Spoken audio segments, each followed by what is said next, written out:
gata é animada. Ela desce, ela sobe, ela dá uma rebolada. Meio pouco inocente, essa gata é animada. Ela desce, ela sobe, ela dá uma rebolada. Ela fica maluca quando toca o pancadão no pagode da minha rua. Ela desce até o chão. Ela fica maluca quando toca o pancadão no pagode da minha rua. Ela desce até o chão. Chão, chão, chão. E a Jéssica tá louca, a Jéssica tá louca. Desce, sobe, sobe, desce, com um dedinho na boca. A Jéssica tá louca, e a Jéssica tá louca. Ela desce, ela sobe, com um dedinho na boca.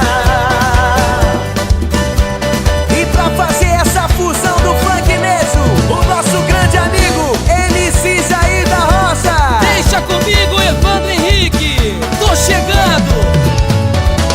E nem um pouco inocente, essa gata é animada. Ela desce, ela sobe, ela dá uma rebolada. Nem um pouco inocente, essa gata é animada. Ela desce, ela sobe, ela dá uma rebolada.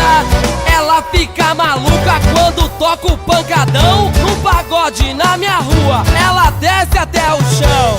Ela fica maluca quando toca o pancadão no pagode na minha rua. Ela desce até o chão. Chão, chão, chão.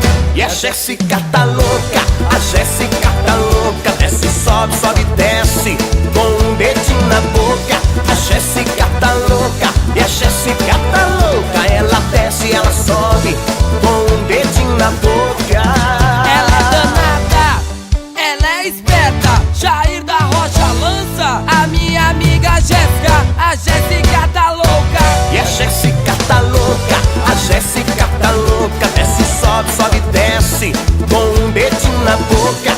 A Jéssica tá louca, e a Jéssica tá louca. Ela desce, ela sobe, com um dedinho na boca.